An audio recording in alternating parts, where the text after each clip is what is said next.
He has 2 years.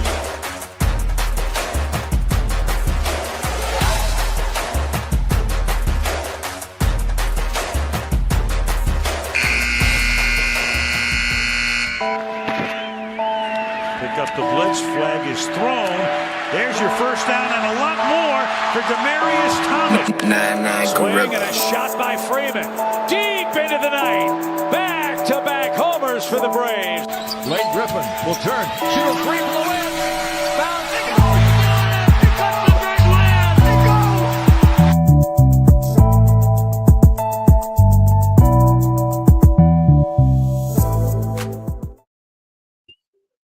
goes. All right. Good evening. It's Tuesday. You know what that means. It's time for the number one sports podcast in the world. It's time for Sports for You. Live on YouTube. I'm John. That's Mark. You're Be free to be here later on. It's a Tuesday, so you know what it is. Cody Tuesdays. Our brother Cody from Ballers and Briefs is in the building. my guy Cody. Yes, because we here have a big announcement that's going to drop in 2 weeks. So let me let y'all know now. 2 weeks from tonight, to June 30th. Y'all need to be tuning in to Sports for You because we have a big announcement for the Sports for You summer. And Cody's going to be a big part of that announcement, and we're going to bring it to you 2 weeks from tonight. So mark your calendars. It's going to be live. But we're here on YouTube, on X, and make sure you hit that subscribe button for Sports for You on YouTube. Like us on Facebook, X, Instagram. Of course, you can follow us on TikTok as well. You can follow me at John Watson 0984 on X, Instagram, and TikTok. You can follow Mark on Instagram. Hi, I'm Mark1 on X. And of course, you can follow Nick on X, Instagram, and TikTok at 99 Gorilla. Follow Cody on X and Instagram at Ballers and Briefs. Shout out to our brother Big Nick from the Wrestling Network. The world is healing. The Knicks are champions, and that's just the best way to start the show, man. Let's just go ahead and start the show with the crowning. Messi. Hold up. Goal number 3 for the GOAT. Time out. We're watching the World Cup right now. It is Argentina versus Algeria. And Lionel Messi has scored all 3 goals for Argentina.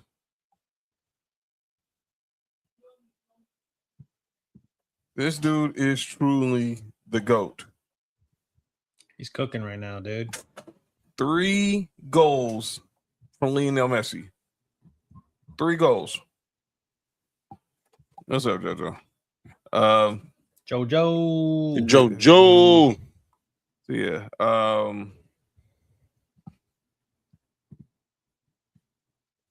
So yeah, I just want to pause and recognize that.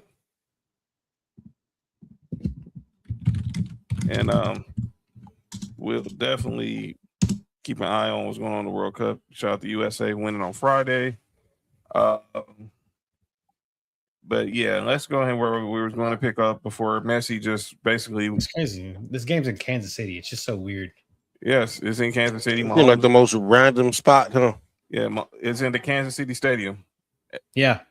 The Chief not Stadium? Arrowhead. Not an Arrowhead. It's not Arrowhead. They have to go by the stadium. I wonder if that's some legal stuff. It has to be. It is. It's IP. Like they if you're not a FIFA sponsor, they couldn't leave the names on the okay.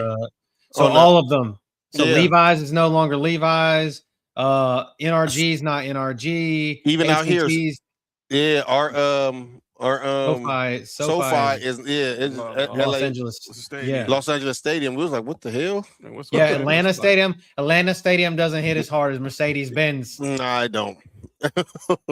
Nah, I don't understand that, but ladies and gentlemen, we know where what arena was going to be celebrating. That's Madison Square Garden. The New York Knicks are now. Who would have thought? I got to email her.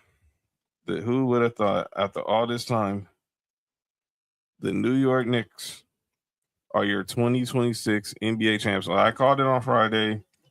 I felt that it was going to happen.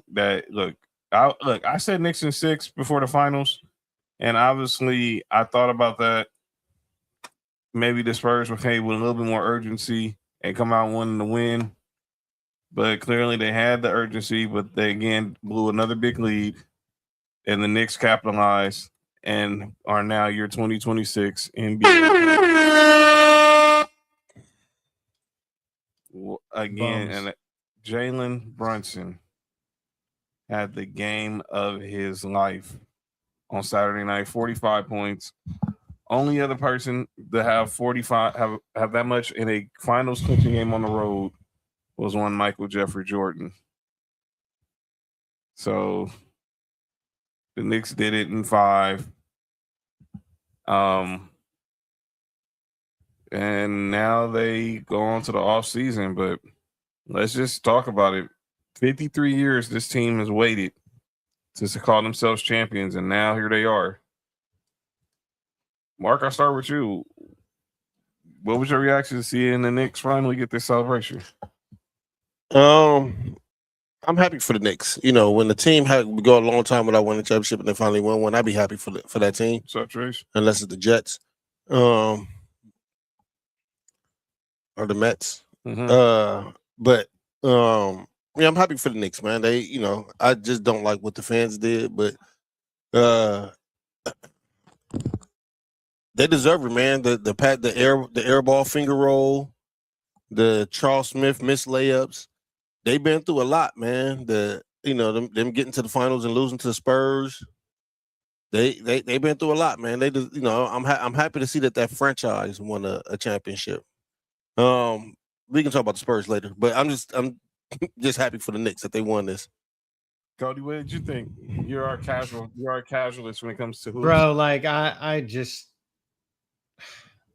you guys know what I put in the group chat. Mm-hmm. This shit pissed me off so fucking bad. Like, not because the Spurs lost, but the NBA pissed me off. Like, I just literally felt like this story couldn't have been written up any better. Yes, I know New York is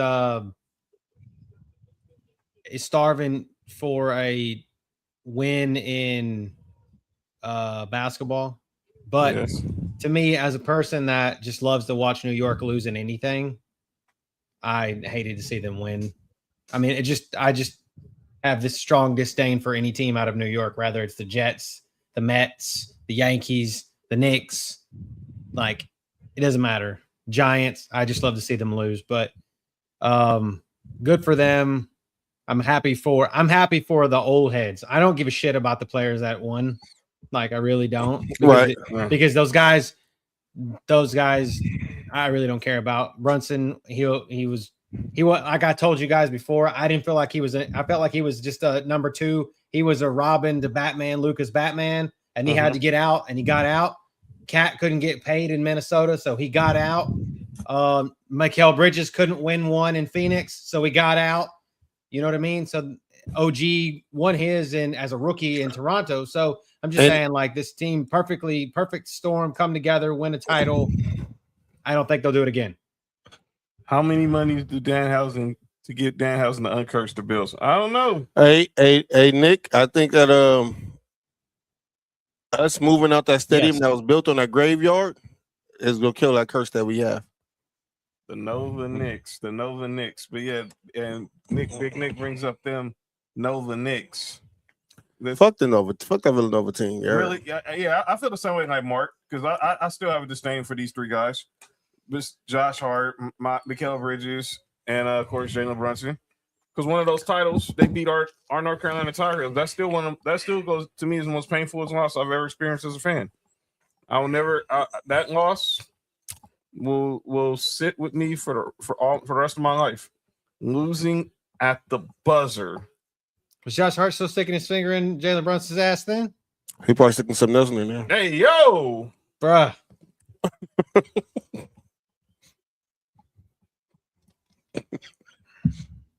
Sticking the MVP. He's sticking the MVP trophy in there now.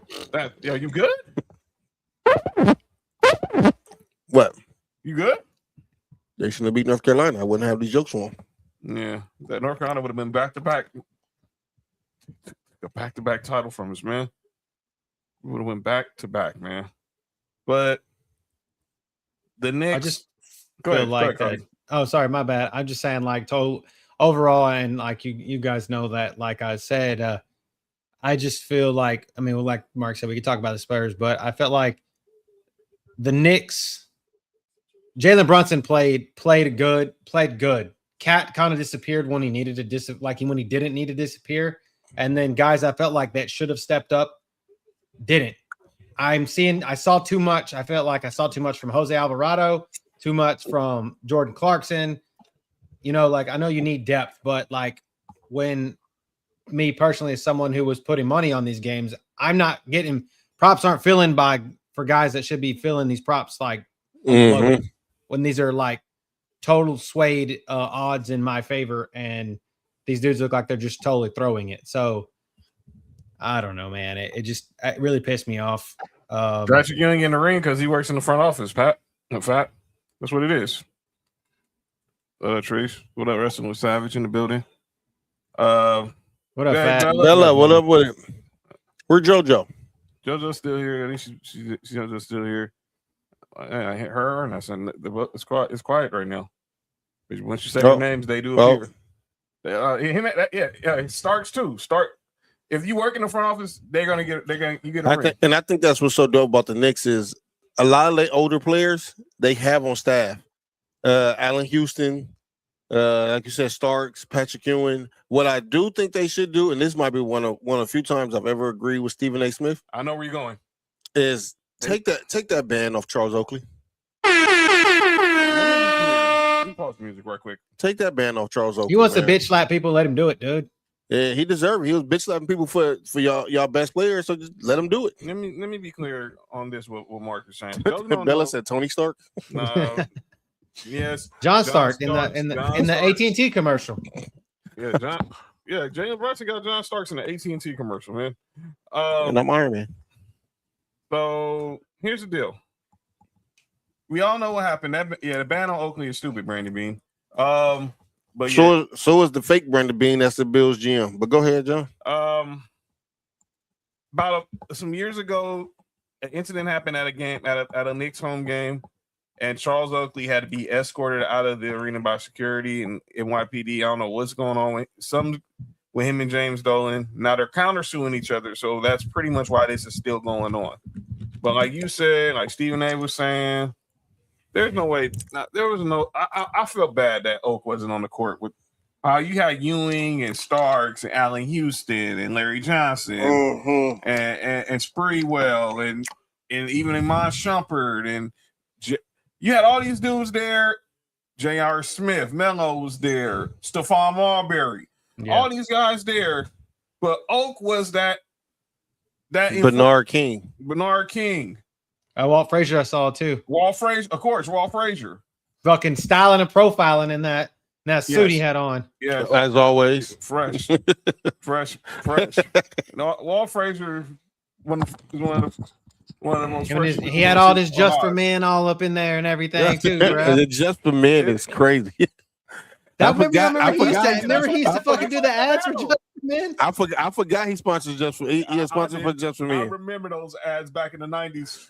Him and Keith Hernandez. Keith Hernandez did the those commercials. Keith Hernandez, not the Mets. Keith Hernandez. Yeah, he deserved that. By the way, it's crazy that more people know Keith Hernandez from the Mets and not from Steinfeld, and not the fact that he played for those Mets teams. Well, I know he played for the Mets and deserved everything he got. He shouldn't have played for the Mets.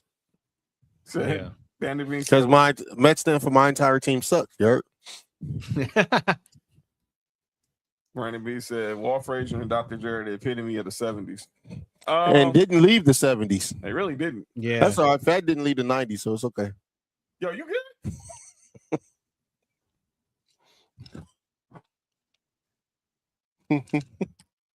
you all right, man? I'm good. But Jalen Brunson was the finals MVP, and he joined some elite company. So look at this list. He became the 5th player in NBA history to win a national championship. I think it was. Let me move the. They won a national championship. They won the player of the game in a national championship game. So he won a national championship, Naismith Player of the Year, NBA championship, and a Finals MVP. There's only 4 other players who did that prior to Jalen Brunson on Saturday night. Kareem Abdul-Jabbar, GOAT. Irvin Magic Johnson, GOAT talk. Michael Jeffrey Jordan, GOAT talk. and the late great Bill Walton. College basketball GOAT talk, Eric. White people GOAT talk. He's the greatest player I've ever seen. Throw it down, big man. Throw it down. Hey, if you couldn't do nothing past college, I would agree with some of them. He was crazy in college. Bill Walton, God rest his soul, arguably one of the greatest college players that ever lived. Mm-hmm. It's kind of crazy. How both of these dudes were at the same? Well, were they ever teammates in college? Help me understand, old heads. Was Bill Walton and Kareem ever teammates in college? And who else in there ever teammates in college? I don't think so. I think they might have. I don't know. Let me check and see. That would have been my instinct is to say no. I think my instinct says no too, but that's crazy because they also had Gail Goodrich. Them teams is like, throw it down, big man, throw it down. That's what she said. Yeah, she throw it down. Happy Tuesday, everybody. Shout out to Bouncy Titties. Yeah, shout out to him. So nice Henry Bibby, he was on the team with Henry Bibby. Bibby was on that team? Yeah. Mm-hmm. Former Yeah. USC coach. Yeah. Henry Bibby, Jamal Wilkes, Greg Phil. Lee, and Swin Nader were on one there when he was first year. Bill Walt doesn't look like it. Oh, I can't find him. I saw you saying name and they appear. Both of them appear. I said JoJo name. She went down there. Shout out to Isaiah. Shout out to little Isaiah. She's babysitting. Yeah, shout out to him. And shout out to every Tuesday. Shout out to Tuesdays. Go look at your son on Tuesday, people. Oh. If you haven't, you still got time. The night is still young. But Jalen Brunson also did something. He became the 4th player in NBA Finals history to be Finals MVP as a second-round pick. All right, can y'all name the other 3? One was really most recent. Hold on, Lou Alcindor and Bill Walton never played on the same varsity team, but they created back-to-back undefeated seasons. That's insane. Yeah. One of the back-to-back. So what? I think the first year might have been might have been 70, and then I just looked it up. Kareem was first. He came out in 69, and then Walton was there in 70. That's how Magic got what he got. What'd you say, John? Yo, you good? You all right? What happened? Yo, okay. I almost wore my shirt today too. Yo. I think I'm a weird Thursday. All right, go ahead, John. What was the question? I'm sorry. I didn't hear the question. That was Mark. All right. If y'all want to know the shirt Mark is talking about, make sure y'all tune in to No Rules on Instagram Live Thursday night at 8 p.m. Pacific. Yeah. Just have a positive mind state. Yeah. Yes, that shirt. Nessa, that shirt. But Jalen, can y'all name the other 4 players who were second-round picks to win Finals MVP before Jalen Brunson? Second-round players win Finals MVP. Second-round picks to win Finals MVP. Draymond never won it. No. I'll tell you, one was really most recent. Shea wasn't a no. Shea he was first round. Shea was a first round pick. Yeah, who won it before OKC? Last year it was OKC. Who won it before them? It was Boston. Boston. Oh no, Jaylen Brown's first round. Who won it before Boston? The Denver Nuggets. Oh, Jokic. Jokic. Second round pick. That's one. Jokic is a second round pick. Right, the other 2 are in the 70s. Wes Unseld. No, Wes Unseld. All right, here's the one hint. One dude played for he won the championship on a team that's currently not existent at this present time. Baylor. Who won the champion? Who won the MVP for the 70s? For the Seattle Supersonics. It was the Sonics. We know him for an infamous play for one of the NBA's most famous teams. He had a He a big man, right? No, he was a guard. Who? There's a steal by Dennis Johnson. I was about to say recipes Dennis Johnson. He went to school with my family. Come on, man. Dude, you gonna get. Yeah, I know. I know. Yeah, that's crazy. If they be mad as hell. Yeah, RPDJ. You know what I'm saying? And then the last person actually was the first person to be a second round pick during finals MVP. And I just put it like this. I'm gonna make it real easy. It was connected to the Knicks. He was connected to the Knicks? Mm-hmm. We had the Knicks win. When was the last time the Knicks won? 73. Yep. And the person did it twice. When we think about the Knicks, what's the most famous? Hey, Chris. What's up, Chris? When we think about the Knicks, what's the most famous moment we remembered in the finals? Oh, when oh boy walked back out. What's his name? Why I can't think? Why am I drawing a blank right now? What's good? What is his name? Willis Reed. Willis Reed, yeah. He was a second round pick? Yeah, that's right. Willis Reed was the second round pick. Was the first I just draw second round blank right now. Yeah. In finals MVP. He did it in 70 and 73. Then it was Dennis Johnson in 76. Shout out to DJ. And then Jokic 23, and now Jalen Brunson. Yes, it was Willis Reed. Mm-hmm. It was Willis Reed. So while we're here, let's just go to Cancun talking about the Knicks. First, let's stick with the positive vibes. We're gonna get to those guys. I got a lot to say about them. So you get the roster. Starting five is pretty much set. Jalen Brunson, Mikal Bridges, Josh Hart, OG Anunoby, Karl-Anthony Towns. You get their bench. Jose Alvarado is a player option. Deuce McBride staying around. But obviously they have $209 million of salary. They're in that first apron. They got the 24th pick in the draft. 31st, 55th. They get the 3 picks. Okay. What's that? 2 weeks from now, right? It's next week. Next week. Next Tuesday. Now one's next Tuesday. So why we be live? No, round one will be 2. We'll probably be near the end of round 1, but it will be right. Round 1 starts 8 Eastern, 5 Pacific next Tuesday.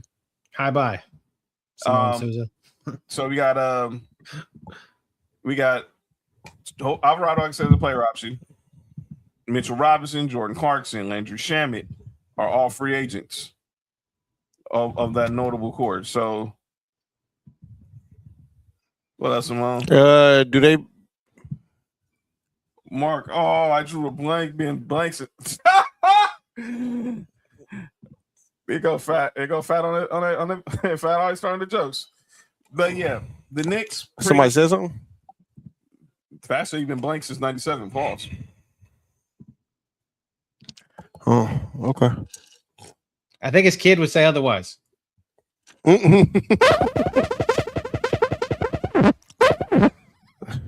Hold up. Cody. I'm just saying he's obviously not shooting them. No. Neither am I, because father. I think none of us were, because we're all fathers, Yeah, exactly. And more than one way or another. Facts. Yeah, I'm somebody's poppy. You know what I'm saying? Papa Chulo. Yeah, you good, dog? I'm good. All right. Fat, here go Fat. Fuck you, Fat. It's all love, though. Hey, Fat, you better tune in 2 weeks for this big announcement. Hey, yeah. You might be a part of it. All right, so no, you will be a part of it. You have to be on the show. So Argentina is official now. Argentina wins 3-0 over Algeria. But the Knicks, they gotta pay Karl-Anthony Towns is gonna be in line for a contract extension. Obviously, so is Jalen Brunson. I want to play something from Jay Williams, because I think this has been the discussion the whole weekend. I'm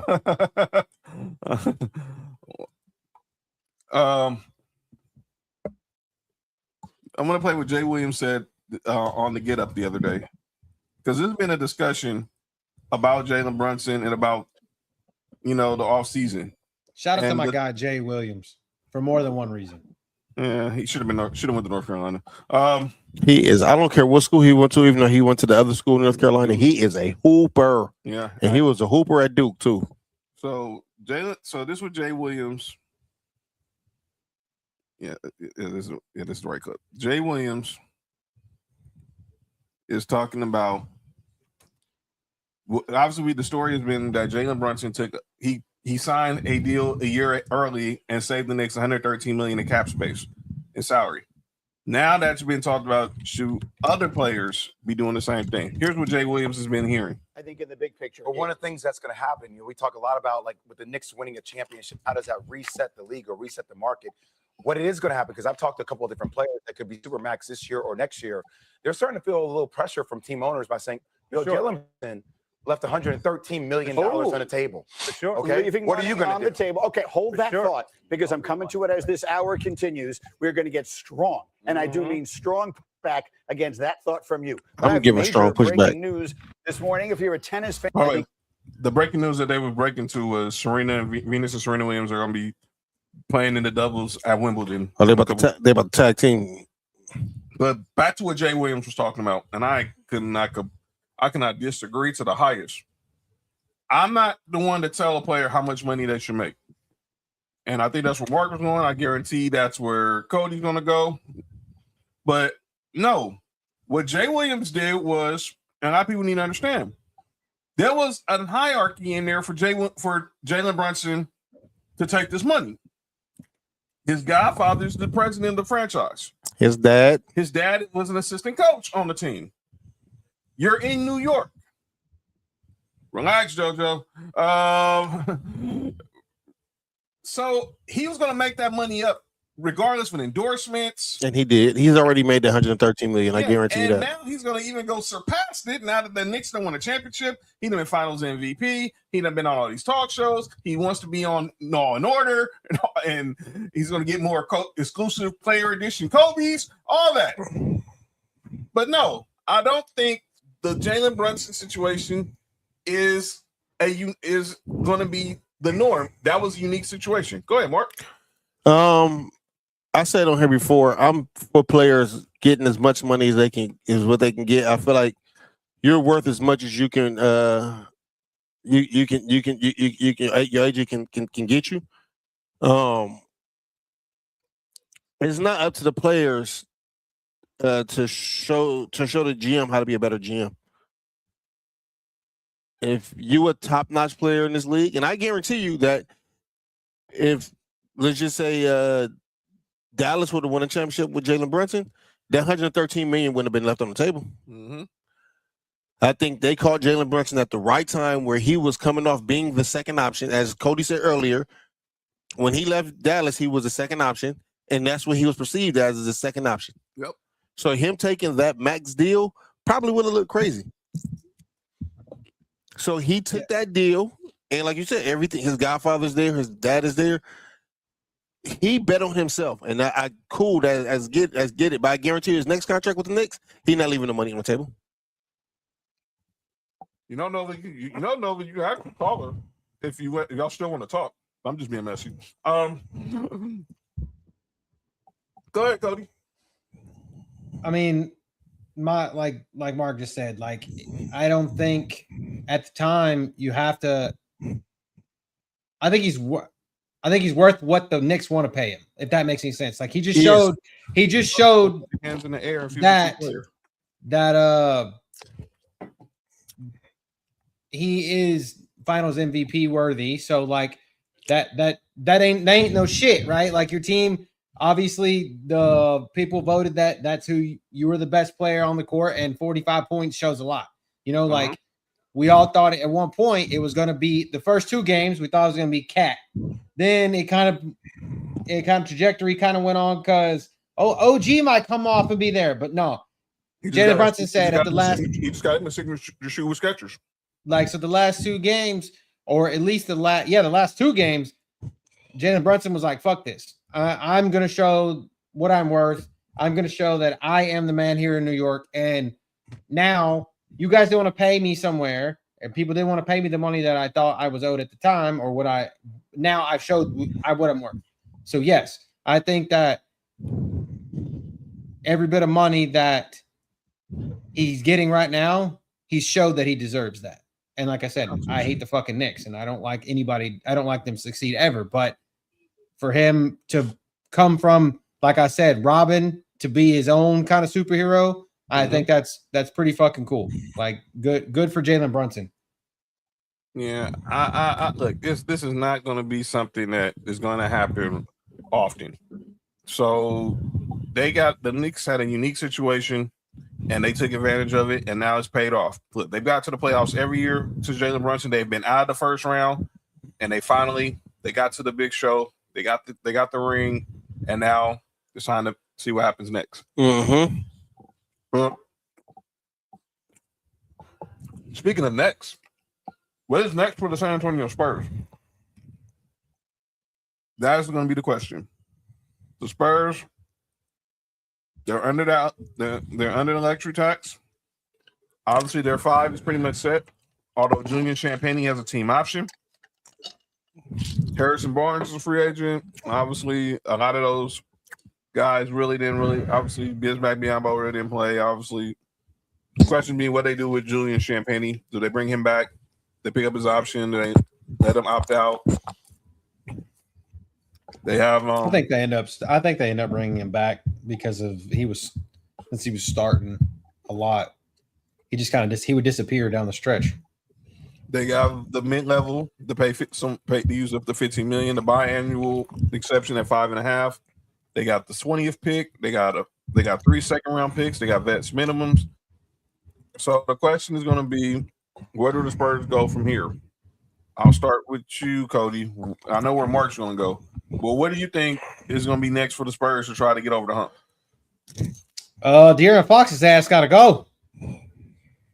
I just feel like he's a starter, but like, golly, I don't feel like it was all his fault, but shit. And then the whole thing about recently, I don't know if anybody's seen that he stopped following the Spurs on social media, which I saw that. Yeah, I hate that when players do that shit. I don't know if it's like the drum up fucking conversation about them, or so people will forget about them for the moment. I don't know. It always feels like it's kind of stupid. Well, Cody, me jumping right there. The owner of the Spurs' son on De'Aaron Fox's wife's picture said, "Enjoy your last summer in San Antonio," and right after that is when he stopped following the Spurs. Yeah. So I think there's a reason why De'Aaron Fox did that. I don't think he just did it just because. I just feel like that they need, and this team's young as shit, and they showed it. They showed that I don't think they were ready for this. Like, they weren't ready for the big time. And I think that, like we said this before, the finals, in their head, their Super Bowl, their finals championship was beating fucking Oklahoma City. Yep. And once that happened, this team just, like, that meme? The meme of the guy that's on the podiums, and there's the guy at the top that's the champion, and then there's a guy on the second place and third place, and the guy that's shooting himself in the face with the champagne's like on third place podium. That's what the fucking Spurs are right now. They are that meme guy. It does seem like it's what we got on. People were getting on KG for what he was saying. This is what he was talking about. But I didn't disagree with everything KG said, but you see now it seems like they were happy. It's very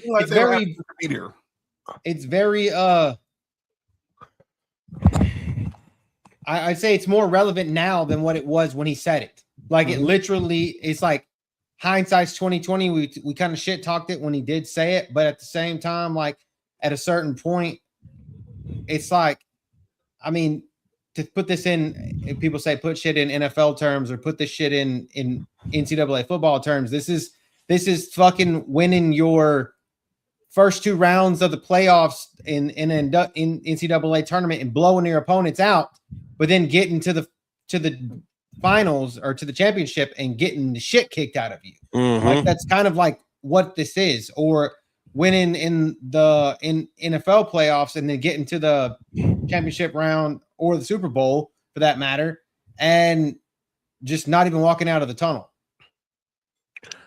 What Marcus Freeman got to do with this discussion, fact? I mean, I still stand on what I said with KG. I still think he was wrong and all that. I just feel like experience matters, man. Experience showed up. Well, I agree. I agree with that part. I agree with that one wholeheartedly. But I felt like that they, like I said, their championship was won when they beat Oklahoma City, and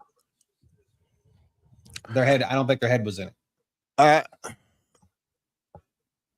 think it's just me. I think in every aspect of basketball, outside of on the court, the Knicks outclassed the Spurs, and you don't never see that from the Spurs. Never see that from the Spurs. Yeah, that's why this is so shocking. Outcoached, they was out prepared. The conditioning Pop would have never though. Yeah, the conditioning was better. Like it just seemed like before we get to making shots and missing shots, everything that came with the sport of basketball, the Knicks was better at and was more prepared for. And that's the shocking part of it to me. And that's why I don't think that's on Wemby, and I think that's on the coaching staff. I think that's on the organization that where it is now. I like Mitch Johnson. I told you earlier this year, I like Mitch Johnson. I think he had a horrible coaching series. What I'm saying, so Noah's asking, are you saying the Spurs shouldn't have been in the finals? No, I said it before the series started. The only team that can beat OKC is the Spurs. We all said that pretty much. They match up great with OKC. The problem is experience matters. Experience really matters. And the Knicks had a chip on their shoulder. It's because nobody wanted him to win. Yeah, and it's a couple of small things that matter. Remember when Jalen Brunson scored 61 in San Antonio, and he was trying to get the ball from Wemby, and Wemby threw it in the crowd. It's small things like that, dog, where it's just like an experienced team. If that would have happened, they would have gave him the ball. Exactly. But now we go see you later on in the finals, and we holding that against you. It's small things like that add like. I don't think that, and when I said in the group chat, and and Nick and Tig was right. When I said the Spurs was the better team, I mean like just playing wise, the Spurs was the better team. But when it comes to overall as everything in basketball, the Knicks proved that they was more prepared for this moment, which proved that they was a better team. But dog, the Spurs could have played with them. It's just experience matters, man. We seen the Knicks previous to this year losing Game 7. We seen them Trae Young go crazy on them. We seen everything that got up to this moment. They learned how to lose before they get to this moment, and usually championship teams do that, dog. I mean, they made it to the Eastern Conference Finals last year. They did, and lost to Indiana. Yep. Yeah. So, yeah, I mean, and then before that, they was in the second round. Yeah, so every year Jalen Brunson's been there, they've gotten at least to the second round. Mm-hmm. I forgot who they lost to. I think they lost to the Heat in the first year Jalen Brunson was there. They lost to the Knicks the second one. You talking about the Knicks? I mean, they lost to the Heat, the Hawks. The Hawks the second because Trae Young beat them when Brunson was there. Okay, so that was 20. No. Brunson got there in 22. That was 21. When Trae Young went just Dark Vader on the Knicks. The next year they lost to the Pacers. The next 2 years they lose to the Pacers. The semifinals, they lose in the conference finals, and now here they are in the NBA finals, and they are champs. Let's talk about Wemby. Let's just go ahead and get dressed. Bambi. Let's just yeah. Coaching counts. Coaching counts. Shout out to Mike Brown. Yes. Let's not glaze over that. Yes, Mike Brown. 20 years. Nearly almost 20 years to the day. And this is Andy Reid level winning a championship. This is literally Andy Reid winning his first Super Bowl. Exactly. So you go back to Mike Brown when he was in Cleveland, had a LeBron, had a dumpster fire supporting cast, and got to a finals, had best record a couple of times. He won Coach of the Year. Coach of the Year there. Obviously didn't pan out. He came to he obviously LeBron leaves, he loses his job, takes a year off, he comes to the Lakers for a year and a half. Got fired, right? Got fired. Got us to the second round the first year, lost to OKC, was fired 5 games into the season. How come? Nope, never mind. How come what? Go ahead. No, go ahead. Because in Mike Brown's story, is only one player that got him fired. Who got him fired? They said LeBron. Oh, okay. But it was Mike Brown that Kobe get a death stare too, right? Yep. Mm. All right. Next, he takes 2-year time off to be an analyst.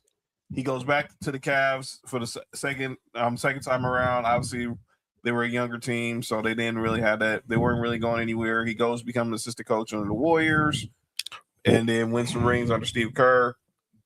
Gets a job in Sacramento, gets him to the playoffs, was coach of the year. But that whole he got fired because of De'Aaron Fox. Yes, he really did. That whole obviously everyone knows the Kings are a disastrous organization, and now he gets the job with the Knicks. And to me, this really also did another thing. Tom Thibodeau will never get a head coaching job in the NBA ever again. He shouldn't. He the Black Doc Rivers. He is. And I heard a lot of people they was trying to compare this to the Mark Jackson, Steve Kerr. No, this is not the this same is thing. not it. Steve Kerr was a rookie head coach. Mike Brown has been head coach almost 20 years in the NBA, and he's been an assistant for almost 10 years before. Years before that, one as an assistant with the Spurs, one as an assistant with the Warriors. Yes, Nova the White Doc Rivers.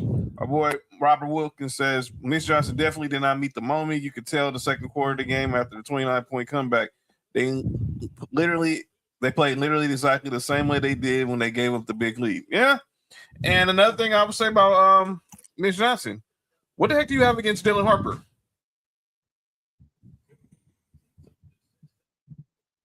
What you got against Dylan Harper?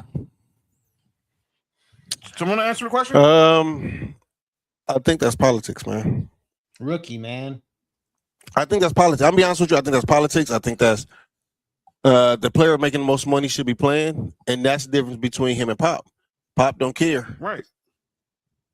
And he had a better finals. He had a better conference finals than De'Aaron Fox too. This ain't been you play your best players. This is the finals. There's no coming back. If you got to play 6 players, you play 6 players. That's a fact. Keldon Johnson too. Yeah, he didn't show up either. Yeah. Bro, that fucking guy. Don't even get me started. That's another asshole that couldn't fucking fill a prop for shit. Yeah, I want to see what we can get for him because I needed 10 points, rebounds, and assists, and I couldn't get 4. Nah, he's not going anywhere, Sam. He's a rookie. They're not gonna. They'll get rid of De'Aaron Fox before they get rid of. No, he's saying he'll do everything to get Fox up out of there. Oh, they're going to get rid of De'Aaron. They probably more likely are. Only problem is with the way De'Aaron Fox played and that money he making is gonna be that's good. That's gonna be a tough trade. It is. That's gonna be a tough trade. Yeah. Like you're taking the L on it one way or the other. I think it only takes one. But Bambi, y'all talking about Bambi? Wemby. Let me say this. Let me first get his name is not Wemby no more. Let me get this question out the way. His name is Bambi. Yes, he's a dirty player. He dirty as hell. Yes, we agree on that. But let's just get this out the way because obviously I don't know if this was a polarizing topic or not, but who cares? Did you have a problem with him not shaking the Knicks' hands? No, I don't care. I don't care about that. I didn't either. I don't care about that. He ain't the first. He dang sure ain't gonna be the last. I mean, you ever watch the game Aaron Rodgers get his ass kicked? You ever watch Josh Allen get his ass kicked? These dudes don't do. I mean, I just refer to everything as football because literally that's what I watch the most of. But if you want to go to basketball, Kobe didn't shake the Celtics' hands after we got fuck no. He turned and walked off. We got eliminated by the Spurs when we was trying to go 4 in a row. He wasn't going to shake hands. We lost the Pistons. Dwight Howard didn't shake Kobe's hand when he got fucking destroyed. But this is the thing, and this is why I have a problem with this, is a lot of times these players don't shake hands on the court. But and then when you go to the locker room, they go talk to each other and shake hands and show the mutual respect. I don't need to be on the court while y'all celebrating. No. I don't need to do that. Yeah. No. Yeah. It's y'all's moment at that point. Yeah, I don't need to do that. I don't care about shaking hands. LeBron did it in 07 after the Spurs swept the Cavs. He went to the locker room. And literally, Tim Duncan was walking out the door. Yeah, he shook everybody. He went into the Spurs locker room, shook everybody hand. The Spurs. Nobody on the Spurs had a problem with that. No. It's just only the fans that never did anything in their life that have a problem with that. Well, let's talk about Wemby. He didn't have a good finals. Bambi. I mean, this isn't college or high school where like you can't go to the opponent's locker room after the game and Hey Cody, I'm about to say something that I don't know if people. I don't give a fuck if they don't shake hands in college. yeah. I don't care about that neither. I mean, I don't feel like it's like sportsmanship. Like some people take that shit. Some people take that shit more personal than others. I mean, like, yeah, you take your L and go home. Like, it is what it is at this point. Like, everybody, that's consolation prize. It's everybody wanting a consolation prize. Like, you already kicked my ass. What do you want me to do? Yeah, and then, but see, give you a reach around. Like, come on. But see, what I don't like is people had a problem with how Anthony Edwards went to the Spurs and shook their hand. That didn't bother me. And LeBron did that during the first year they lost to Golden State. But the thing is when LeBron did it, it was like 3 minutes left in the game.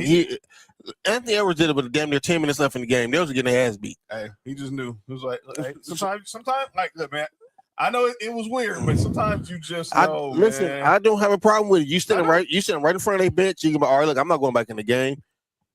I'm not about to come back over here at the end of the game and come shake your hand. No, I'm gonna do it right now. I don't have a problem with if you shake somebody's hand or not, because I guarantee you, when we see each other after the game, it's gonna be love. It's gonna be respect there. I agree.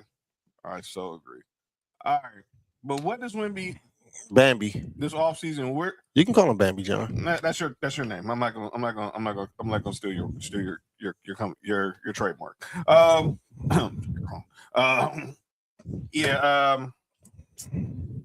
He never gets serious to me. He never gets serious to me. He's gonna have to look. I don't expect this dude to be Shaq, but look, his game is better when he plays inside out instead of floating around the perimeter. Clearly, we all know he's going to shoot threes, whether we hate it or love it. A lot of people hate it, but his game is better when he is getting in that high post, getting on the block. Then you making your way out to the perimeter. If I never see that 7'5" dude shoot another three, I'd be happy in my life. I agree. Oh, look at the puppy! Shout out to the puppy. Is that the one that was sick? No, this the old man. He's an OG. So this the OG right here. The man of the house. Yeah, hell yeah, he's an old man. So he's like sitting here by my leg, like pick me up. He's Hercules from the Sandlot. By the way, I don't know if you heard this, Cody. Somewhere, the MLB in is going to air the Sandlot in local drive-through theaters on the 4th of July. That'd be Ohtani. We go back. Yeah, it's gone. Yes, needed it from Ohtani. First, Dodgers up on the board. That's home run number 15 for Shohei Ohtani. But yeah, sometimes I'll call him Wimpy. That's what he played, and he played with me. We're gonna talk about his dirty tactics also. Go ahead, Mark. He needs to just go look at I forgot. He's too much trying to be a guard, man. You 7'5". I don't care that you can dribble. Your skill set is not enough to get by the guards and the small forwards. You're not doing that. I want to give a little breaking news.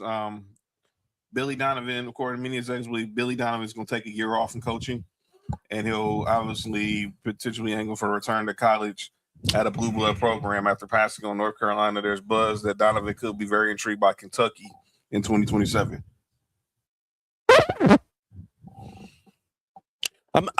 Listen. I'm not mad. I'm not mad because we hired Mike Malone, and he's been getting recruits. So he's been doing his job. Don't tell me Billy Donovan couldn't have did that and did it better. Don't give me the excuse Billy Donovan's been out of college basketball for over a decade. I don't care. That's Billy freaking Donovan. That is a 2-time national champion. Now, I hate Florida, but let's be clear. If he was doing that at Florida in the 2000s with Joe Kim Nolan and Al Horford and those guys, what the heck do you think he's gonna do in the NIL area? Mm-hmm. All right, man. But anyway, back to Wimpy, or Bambi, or whatever y'all want to call this dude. Bambi. Shout out to you, Mickey. Offensively, the Knicks they threw different bodies at him. and they leaned on him. Him being so light, that's gonna weigh on his body, is gonna weigh on his fatigue. So I get it. Offensively is, cool, but your impact should be defensively. Fucking Spurs needed Chris Paul so bad. They needed Chris Paul so bad. Like literally needed Chris Paul. Just for the simple fact of veteran leadership and telling Wemby to like not do dumb shit like I saw him do before. The whole series. They suck. Yeah. Just Bambi disappeared in the moments where he needed the most. Mm-hmm. What game was that? That was game 2 when he saw Castle call for the ball. He didn't throw it to him. Then he waited till Castle turned his back and didn't throw it to him. Yep, that was game 2. And then he also had 3 other guards in the backcourt with him. He could have passed it to. Like, and then that game where everybody is killing De'Aaron Fox, rightfully so, because he made a boneheaded play. Game 4. He missed 2 critical free throws. Yeah. That's what I'm saying. That I lost on those 2 free throws alone. I'm like, there's one of 2 things happening here. The game's too big for you, or tinfoil hat there, or you just threw the fucking whole series because it's literally one thing or the other. There's no in between. The game was just too big for him, and I'm going to err on the side of that. The game was just too big. The series was just too big, and the NBA hadn't written the script. What did that say? Sam says, and Wemby doesn't. He does. Don't need to put him away, but he just needs to have a tougher minded mentality, like a mama mentality, a killer instinct. He does. He has to get stronger because there's no way in the world him being 7'5", they putting Alex Caruso on him. There's no way they should be putting Josh Hart on him, OG on him, and it's been effective. You have to be stronger, dog. You have to get stronger. So I mean, okay. So let's just think about it like this. Remember when KD was young? Like he couldn't even bench like 185. Mm-hmm. And I don't know. I don't know how much it really affects fucking basketball players. But I mean, you got to be able to fucking move people around, dude. Just because you got Stretch Armstrong arms don't mean that you can't have a little bit of upper body strength. Come on, dude. Cody, it all goes according to position. Like Kevin Durant not being able to lift weights is fine with me because he's a shooter. Yeah, lifting weights can alter. I know for a fact it hinders. It can hinder your shot. You can put too much muscle on, and you can be muscle bound. But as a big man, you have to have some weight. You have to have some weight. Like I said, there's no way that a team should put a guard on a 7'5" dude and don't have to double team him. Yeah. He have to add strength to that. OG Anunoby was putting him in the refrigerator. I'm not even. OG is a top notch defender. And Josh Hart. Josh Hart. When I see, and don't get me wrong, I like Alex Caruso. Alex Caruso looked like he could have been my science teacher in high school. Alex Caruso guarding Wemby, dog. You got damn near a foot and a half on him. And you can't move Alex Caruso. Mm-hmm. There's something wrong with that, dog. There's something wrong with that. That's an issue. Sam, it's not, but you can be in great shape and don't have no muscle and you're not effective, especially as a big man. That's part of the reason why. John, I don't know how old everybody is in here, but John, do you remember when in the 80s when Jordan couldn't get past the Pistons? Yes, of course I did. Dog, it wasn't about he wasn't good enough. You know what he started doing? He started hitting the weights. He got in the weight room. And what that ended up doing is at the end of the season, you had the strength and you had your win. You still had everything in you to push through. When you're not in the weight room like that, and basketball weights is different than football weights. Mm-hmm. Yeah. As a basketball coach, we told them 15 seconds at every stop. Right. You just getting yourself into conditioning. Yeah. But you got to be used to carrying your weight around, jumping up and down. Like if at Wemby's fucking 230 pounds or whatever he fucking weighs, dude outweighs me by 15 pounds. Like, come on. That don't make no sense. That don't make no sense. When you got Jokic that's almost fucking 300 pounds. Yeah, and Wemby's in good shape. I mean, and Jokic is in good shape. Yeah. I mean, he don't look like it, but when it comes down time to make the play, I mean, when it comes down to at the end of the season to be there, he's there. That's right. He just built like a fucking tank. Yeah, I don't care if you round. I don't care if you round. I don't care about none of that. When I need you at the end of the season, if you there and you show up and you have the condition to do it, you in good shape to me. I don't care if you don't have Wemby's body. If you can't make it through, if you can't push through, Wemby only weighs 236. Yeah, Nova, and I'll be honest with you, I don't think he weighs that much. He's probably at best 220. I think he was at Jordan's playing weight, which is 215, 220. If he's at 220, that's fucking insanity. I mean, like, I think KG played around 240, 235, something like that. I feel like that would be, I mean, 20 pounds of just lean muscle mass on a dude that's framed is that fucking big. I know, don't get me wrong, he's 7'5". You don't want to fucking put too much weight on his knees and shit like that. You don't. But at the same time, like, a little bit goes a long way. Yes, it does. But you can even turn that. Let's just say if he is 236, or even if you get him to 250, and that last 14 pounds is muscle, that's good. He's not getting pushed around by guards no more. I guarantee you that. Dirk was 245, so somewhere between actual full weight of 240 to 250 at 7'5".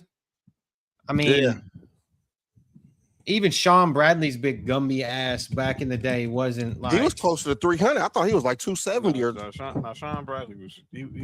I think Sean Bradley was closer to 300 when he was playing. 275. 275 play rate. Jesus Christ. Yeah.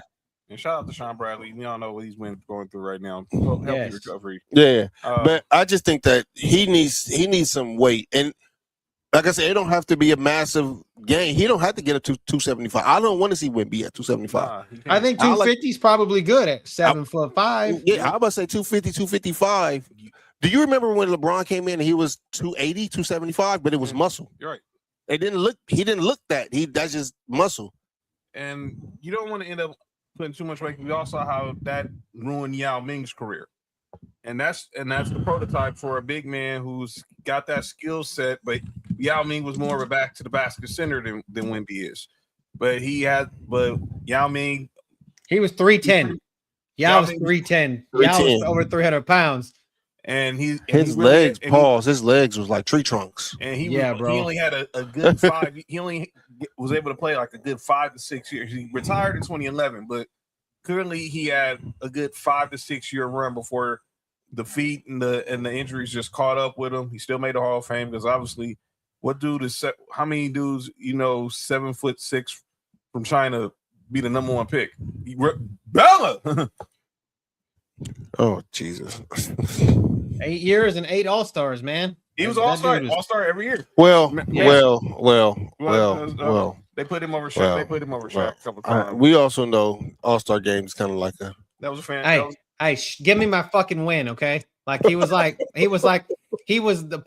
of the poster boys of my childhood, okay? Listen, I fuck with Yao Ming. Or my teenage years, I guess. Yes, Yao Ming was the man. I fuck with Yao. I think him and T-Mac should have did more though. Yeah, they should. They should have. But that's another story for another day. Mm-hmm. All right, so let's take the NBA. I want to get into another topic with the NBA. So this now, with the Knicks being now the champion, and this is going to be the 8th straight year that we have a different champion in the National Basketball Association. Oh, thank God. This is the topic I really wanted to talk about, John. Yes, I know. This for you, Cody. And I've been chopping at the bit over this shit all fucking day. So it's not since the 2017-2018 Warriors that we had back-to-back champions, but since 2019 with the Raptors, 2020 the Lakers, 21 the Bucks, 22 the Warriors, 23 the Nuggets, 24 the Celtics, last year OKC, and now this year the Knicks. We've had 8 straight years where we've had a different NBA champion. And the question is being asked, is parity good for the NBA? Absolutely. Someone who did not agree with that take was one Vincent Goodwill of ESPN. That's what I fucking said, Mark. Long time NBA writer at Yahoo, now works for ESPN, and he had to say one of the most blasphemous things about the NBA and where it's at with all this parity. All the rest of it. It's dynasty or parity, which is better for the sport? I think dynasty is better for the sport because if we're going to look at the way that the NBA experiences golden age, those 2 decades where it went from Magic and Bird and Isaiah in between to Michael Jordan, that's where you had the greatest explosion in growth. And it's not just because those guys hoarded the championships.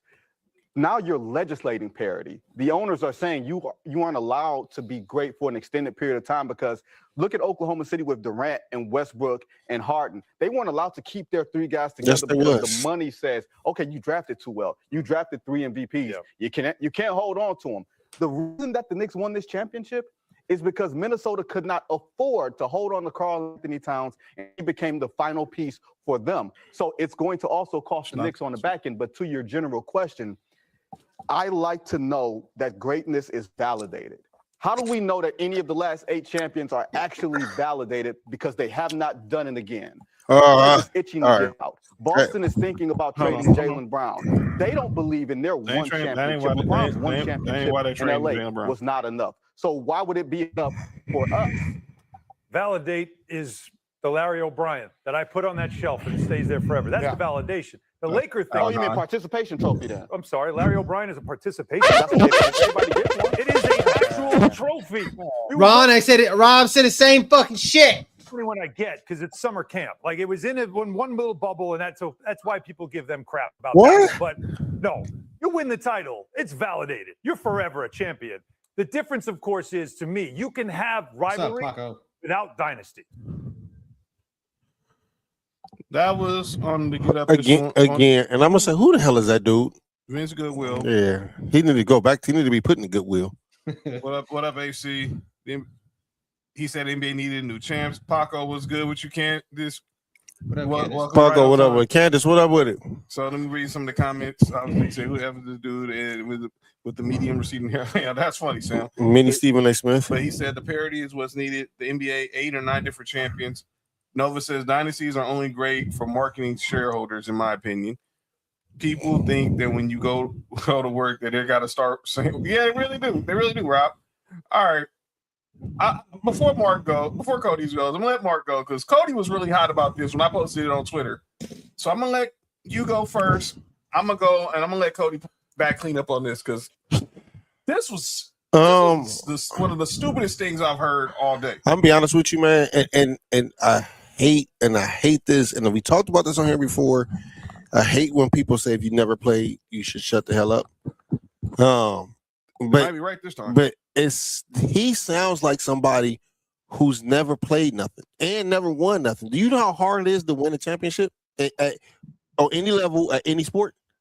It's difficult. And so for you to say it's not validated because you didn't go back to back, no, that's your selfish, insecure ways, and it's a good chance he has 1 or 2 players as the GOAT, and they went back to back. You know what I'm saying? And so to him, that's probably what the standard is. But that's not the standard in real sports. You know what I'm saying? The standard in real sports is if I can get to a championship and I can win one, dog, everything else, all the moves I made before this, the Mikal Bridges fucking picks trade is all validated now. It is. I just don't understand. I don't understand what Mr. Goodwill Hunting. They were smart in Goodwill Hunting. Oh, shout out to Matt Damon. Hey, that don't make no sense, dog. That irritated me when I saw it. So go ahead. All right, man. Vinny, Vincenzo, Vincent, Goodwill. First of all, obviously, the man. I mean, man does have good taste. He dates Kimberly Martin, so that's a whole nother conversation for another day. But on this, from a dude who grew up in Detroit, who grew up in the heart of the Bad Boys era, you gonna tell me this was bad? Come on, what are we talking about? Look, we hate it. Look, people hate dynasties, only like dynasties unless it's their team. Yep. You dang right I want the Lakers to win every year. You damn right I want the Dodgers to three-peat this year. You right, I want the Broncos to win the Super Bowl every year. I want the Tennessee to win the Natty every year. I want North Carolina to win the national championship every year. But that doesn't mean just because they ain't going back to back or three-peated, meaning that it's bad for the sport. Wait, my team went back to back in college football. Yeah.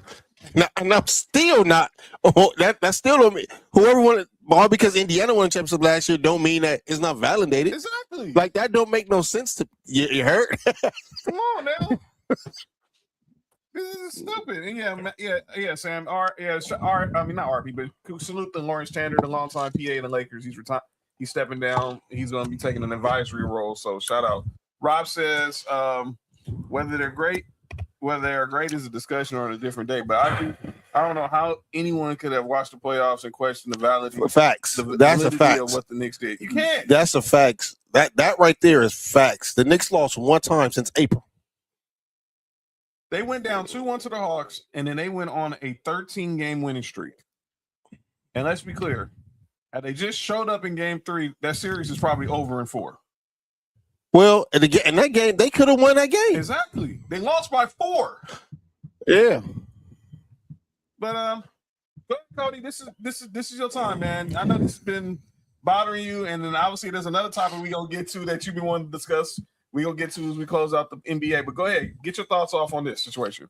This fucking nerd is the same guy that have been crying if the fucking Thunder would have won another championship. Like literally, out of all people, I did some digging about this fucking guy after you posted this, and I was like, let me learn a little bit about this guy before I personally attack him because I'm going to. So, like you said, he's from Detroit. So, literally, he kind of glazed over the bad boy Pistons there and was like, "Oh, the dynasties. We need a dynasty." Like, okay, yes, but you kind of just like left them out. You just kind of nitpicked on who you wanted to talk about there, and then like this guy, he's a beat writer for the fucking Knicks and the Nets. Yes. What the fuck are you talking about, dude? Literally, like, and for the people that missed this banter on Twitter when I posted this after John posted this, I was like, parody is great for casual fans and like what Nova said. Essentially, people that love to see dynasties are good for avid or like parody's good for casuals. So like me, I like seeing a new champion every year because I don't really have. I mean, I'm a Rockets fan, but I know deep down in my heart that the fucking Rockets aren't going to win like back-to-back championships. I like to see a new champion crowned every year. I just do. Now, again, when it comes down to like the NFL, I will want to see the Texans go on a fucking 6 championship run like the Patriots and be one of the best all time. Yes. And I loved seeing my Georgia Bulldogs and Mark's Georgia Bulldogs win 2 titles in a row. Right. But that's what I'm saying. Like parody is a good thing. It's good for casual fans. And then dynasties are good for money, avid fans who love to see their team win. And then, or people that love to see or hate to see another team win. So like if you are, let's just say you're a Nets fan and these fucking Knicks go and rail off a couple 3 championships in a row, or a Boston fan at that, a Boston fan, and they go rail off a couple championships in a row, you love to fucking hate that. Like that makes you want to watch basketball more and say, hey, I fucking want to see the Knicks lose. Yep. So it's good for people that actually are avid fans of the sport. So this jackass goes on ESPN, like Rob said, and says the most asinine shit. Like I just feel like they have a quota. They're like police officers that have a speeding ticket quota. They have a fucking quota of how much jackass things that they can say and spit out their mouth to just look stupid. Yeah. So, and that's just the dumbest shit. And I'm like, this is not dynasties. People don't watch the NBA. That's not the reason why they don't. So don't make that the reason why they don't. So yeah, that's all I've got to say about this fucking nerd. I agree with Cody. I agree. The parody actually because if I'm not really a big fan of something, and every time I turn on the game, the same team is winning, But if I come on there, if I'm trying to get invested into a game, and I see this team is good, and then this team is good, or this team is good, or this team is good, it seems like more of a thing that would catch my interest. This is like okay, and I'm just interested to see something I've never seen before. You know what I mean? Like I've never seen the Knicks win a championship before, even though it felt like in my brain that they've won a million of them. Right. It's just because they've just been a good team in the past, right? And it felt like they had won a championship. And on top of that, man, New York is one of them cities where when they winning, the atmosphere is just different. It's electric. You can feel it. Wait till Thursday. And the basketball, it's very polarizing. It's a very polarizing. Yeah, there you go. It's polarizing. Even if I'm not a Knicks fan, nobody on this broadcast is a Knicks fan. Nope. But to see that and see the Knicks win a championship, it kind of meant something as a basketball fan to me. Yeah. You know what I'm saying? We lived that 94 finals when they was in the game 7 and John starts with 2 for 13 and 0 for 11 from 3, and you got Rolando Blackman sitting on the bench and Pat Riley doesn't play him. I should have investigated him for the bet. All right, Paco, let's breathe. Let's get to the summer first. Obviously, no one thought they were going to beat the Spurs in 99. This was these last 2 years were one of the first 2 legitimate chances in almost 30 years that the Knicks had hope of winning a championship, and they got it done. They got it done this year. And now next year, we open the season in Madison Square Garden. The first game of the season on national TV is going to be on Madison Square Garden. If you're the NBA, I'm giving y'all be the schedule makers. Who is watching the Knicks get these rings and hoist this banner? And let's leave the Spurs out of it. That's too easy. That's too easy to pick the Spurs. You said who should be there? Yes. Who should be the first team to pick? Boston. You said Boston. I said the Lakers. Boston. They're gonna put the Lakers in prime time. I said the Lakers and Knicks should be prime time. Your two biggest markets. I say that for Christmas. I say Lakers and Knicks for Christmas. I think it's Boston, or you just rip one off the cuff and it's the Thunder or some shit like that, because that's it. And like, oh well, if the Thunder would have been in the finals, they might have beat the Knicks. You know, I'm going to pick. We didn't get a chance to see it in the conference finals. Give me Knicks and the Pistons opening night. Give me Knicks and Pistons opening night. Give me Knicks Lakers on Christmas. Give me Luka in the Garden on Christmas. It depends. I'm gonna be honest with you, and I know Lakers brand is a Lakers brand. If LeBron's still in the Lakers, and I'm with that. We talked about it, Candace. You go back and watch the replay. We got into Wemby. If LeBron's still in the Lakers, I'm with that. But on Christmas, but I just feel like opening night, dog. Ring night. Do we think if Tyrese is back that Halliburton's back, if the Pistons, the Pacers and Knicks, I can see that. Yes. I can see that. He'll be back. That would be a draw. He'll be back. I can see that. He'll be back. Yeah, I can see that. I mean, the Knicks fan base is gonna be a draw no matter what. They go make all the numbers you need to hit anyway. So it don't really matter who you really put against them. But I think that first game you should put somebody against them that's equally yoked with them. But congratulations to the Knicks and Vince Goodwill. That was a stupid take. So one more other NBA note before we get to this fucking Vince NFL story. Giannis, where we it's either going to be the Celtics or the Heat. When you think when it's all said and done, where's Giannis going? Milwaukee. He's not even in Milwaukee. Mm-hmm. I don't think there's no way he's coming back to Milwaukee. I think he's gone. He's gone. I think he's either in Miami or he's in Boston. Do you think Miami can get him without trading Bam? Yeah, because they gotta get a third team. And there's also these rumors that the Clippers might get involved, and that will shift Jaylen Brown to the Clippers, and the 5th pick will go to Milwaukee. Now, personally, I don't know why Jaylen Brown has to understand. If you go to the Clippers, you're not the one.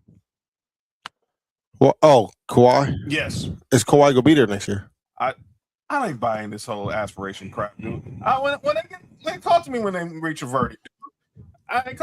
Cody knows gave us some legalese about it months ago.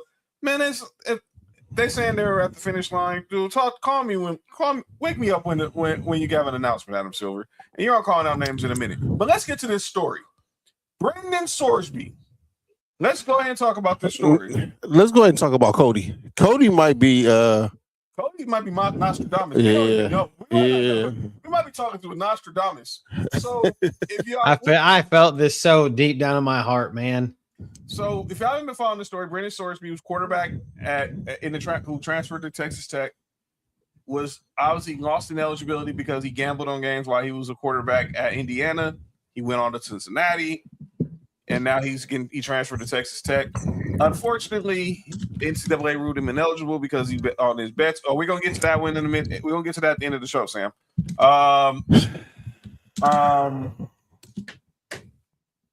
Now the report came out. Cody said this maybe like a week or two ago that he thinks that Brendan Sorsby might end up in the supplemental draft. Well, look what happened in the last 24 hours. We've had 3 weeks. We've had 3 weeks of this shit. Like literally, I said he's going to go in the supplemental draft. Yeah. Then we were like, oh, he's going to go back to Texas Tech last week. Yeah. Or go to Texas Tech last week. And we talked about the whole case. And I was like, man, I wish he would have went to supplemental draft. And then we get this week, Bucker's signing up for the supplemental draft. So he's leaving school. He's going to get a supplemental draft. Shout out to the Browns. We don't get Cody's thoughts on this because he called this from day one. This is not the only thing Cody called. He called something else too. I forgot what it was, but he called something else. Trey Henderson to the Ravens. He said he called that too. He called something else recently too. Let me think about it. He called something else too. But I want to play. We got to give Cody his props. This is from the insiders. It's Ian Rappaport, Tom Pelissero, talking about the impact of Brendan Sorsby entering the supplemental draft. Who the hell is number 52 for the Dodgers? Yeah, and there's so much here, so much research and work that teams have to do to try to look into Brendan Sorsby, the player, the person you mentioned the gambling addiction. Teams are going to have to do their homework there, try to understand what was there, why, what he has done in the meantime, what is going to happen in the future. The off-the-field situation, certainly something that teams are going to have to dig into. As far as the on-field situation, I talked to 7 general managers today in the NFL, most who did not need a quarterback, just so you hope to get the honest viewpoint. Everyone viewed him as a first-round talent. That was universal. Most believed that he would end up going in the 2nd or 3rd round, mostly because, let's say you want a first-round quarterback. I mean, you'd have to give up a pick in next year's draft, not knowing who you may or may not have been able to take. It's a high risk. It's a high price. Not sure that's going to happen. A 2nd rounder, though, certainly would make sense. A 3rd rounder if he's still available. Just to give you, Mike, some idea of some of the feedback. More upside than Cade Klubnik and Drew Aller was what one GM said. Good arm, accuracy up and down, a little streaky, a lot of upside. As far as the teams, I would say, well, I don't know, anyone who still needs a franchise quarterback, right? So that's Ian Rappaport on the insiders talking about where Brendan Sorsby will go. This could be as they just pointed out, this could be the highest pick in the supplemental draft since Josh Gordon in 2012. Everyone's wondering what happens when he gets in the league. Will he be suspended? It is a possibility because we go back to Terrell Pryor.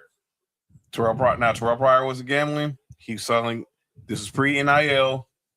He sold some memorabilia. Got paid for it. Was driving around Ohio State in a Ferrari or something, and he got kicked out of school. He ended up with the Raiders. He got suspended, I think, for 5 games going into the NFL. Sorsby's probably going to get that same type of fate. But if you're a team, and I'll start with Mark first, then we'll let Cody break it down. And you need a quarterback. Are you doing it? Are you going to give up you're giving up a pick in next year's draft? You give up a 1st-round pick? You can't. You can't. It's kind of like a bidding war. It's kind of like an auction. So basically, it's all through email, right? So So basically it's blind. It's like a blind, it's a blind thing. So like nobody knows. So all these teams, they're based in tiers, right? So like the teams that have 6 losses or 6 wins or less are in like tier 1. Gotcha. And they basically just send in emails to the NFL and say, hey, if Brendan Sorsby's available, it was available here, we would give 2nd round pick for Brendan Sorsby. Got you. But they don't know what. So Browns might say 2nd round pick. Jets might say 4th round pick. Dolphins might say 2nd round pick. Steelers might say 4th round pick. You know what I mean? Like, so they don't know until it's time. And then what happens is that team, whichever team gives the highest pick, gets the player. Gets the player, but they have to sacrifice that same pick in the 2027 draft. Got you. But it has to be their pick. So for the Jets have multiple 1st round picks in 2027 draft. If the Jets fucking suck and get the number 1 overall pick, they lose number 1 overall pick. Yes, because that's their pick. But if they have the pick from the Colts, I think, whoever they have the extra pick from, again, they get to keep that 1st round pick, but they don't get to keep their own. Yeah, so it's pretty much how good you think this player is going to be. If I need a quarterback,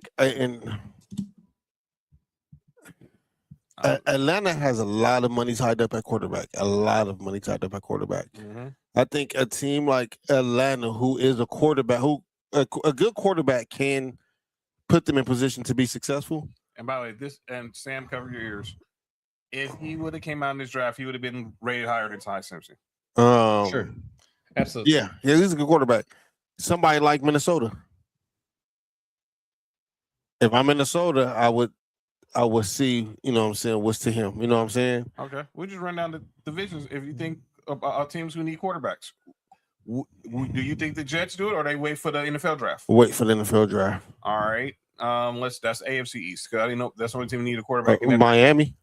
Okay, Miami. Oh, they just signed Malik. Miami. That's 2. Mm-hmm. NFC East. Nobody in the NFC East. Thank you. AFC North. Obviously, you got the Browns. Pittsburgh. That's 4. They drafted Aller and they have Howard, but I don't think they believe in either one of those. Right. NFC North, the Vikings. That's 5. Go to the South, AFC South. We don't. Nobody. The Colts. Do we? I know they pay Daniel Jones, but do we think? I think they're pretty good with Danny Dimes. I don't think that they want him. The Saints. I mean, the NFC South, not the Saints, but the NFC South. Keep an eye on this Baker Mayfield situation with his contract. Oh yeah. I do think they'll get a deal done, but keep your eye on this whole Baker Mayfield situation. Because that would be the only place I can see in the South, because I think obviously the Saints love Tyler Shuck, Bryce Young in Carolina, Atlanta, and maybe throwing Atlanta if they're not too sold on Michael Penix. And they got Tua though. And now you got Tua as a backup. AFC West, nobody's going there. NFC West, Arizona. I just think they suck. They suck so bad that they're going to get the number 1 overall pick, and they're not going to give a 1st round tender for that. So there are teams out there, but is Brendan Sorsby worth it? Yes. The question is who's going to be the team that I heard Daniel Jeremiah today compare Sorsby to Jackson Dart. Okay. And I went back and watched some of his highlights, and Jackson Dart without the dumb plays at Ole Miss. And I'm like, yes, that makes a lot of fucking sense. And what's even more crazy to me is I also saw today that a rookie tight end for the Browns, played with Sorsby at Cincinnati and had over like 1,000 yards or like over 900 yards receiving with him. So this might be shit or get off the pot moment for Shedeur if the Browns take him. So I think so. I think so too. I think the other quarterback they had over there at Cleveland, I think that he's I think the one that got bitched out by Jared Verse is gone. Yeah, I think he's gone. And right now, they, like you said, Shedeur is. This is you gotta put up or shut up for Shedeur. And Rub and Tug is on private jets with his wife playing NCAA while his wife is watching him. So getting a rub and tug. Sound like Deshaun Watson. And the Dodgers win 1-0 over the Tampa Bay Rays. Let's get it. All right. Let's get to this one. Hold on, go back. Paco said my Browns are gonna have. They're gonna have top picks. It's not happening. Why would they? Hey, Paco, it don't have to be the first round pick. They can just say we'll give up a third round pick. Yeah, it's just kind of like if they think that he's worth whatever grade he's worth, they want to take the chance. I mean, literally, even if he does get, let's just say he does get smacked on the hand with a 5-game suspension or whatever, that's 5 games that you get Shedeur to start or Deshaun Watson to start, and then Sorsby's there to show. And what have you lost? A 2nd-round pick that you probably were going to draft a quarterback next year with anyway, and he's a better quarterback than what they're saying a lot of them would have been. So I don't know.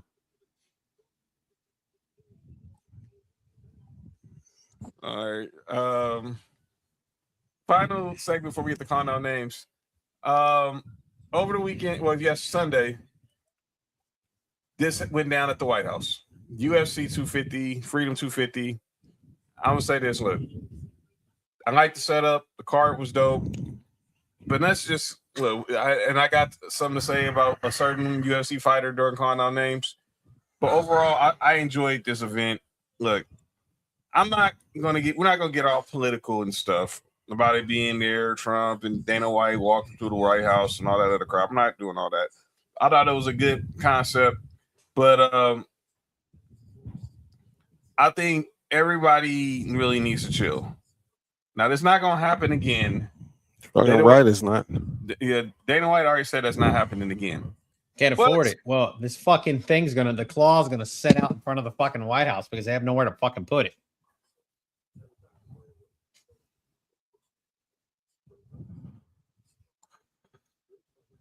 Crazy. What? I'm gonna get there, Paco. But yeah, what did you make of it, Cody? Me and you was watching it, on Sunday. What did you make of it overall? I mean, to be totally honest with you, being that it was the first card ever in UFC history to end all the fights to end in a KO or TKO, I thought it was I thought that was pretty good. Like I thought it was a good card. I thought that I felt like UFC was a little bit lazy with their fucking AI, that shit that I could do with the $10 app on my phone. They were putting videos out on and they're $1 billion company. This cost them $60 million or whatever the fuck it was to put this thing on. And they were using AI videos that I could make on my phone.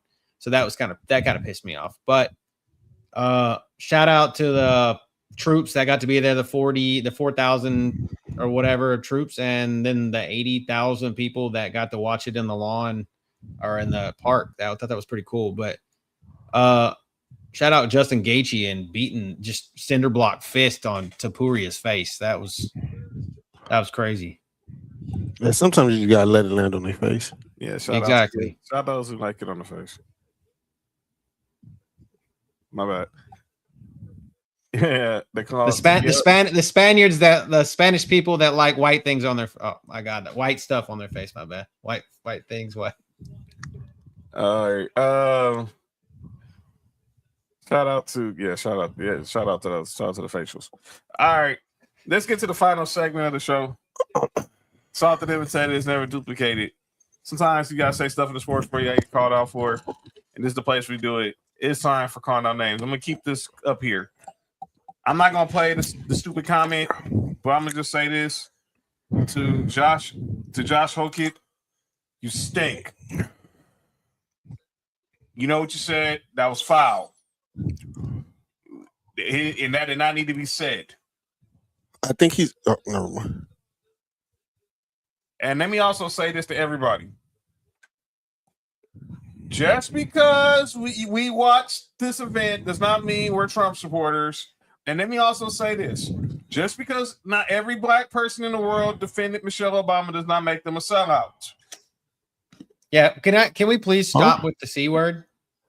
A coon? Yes.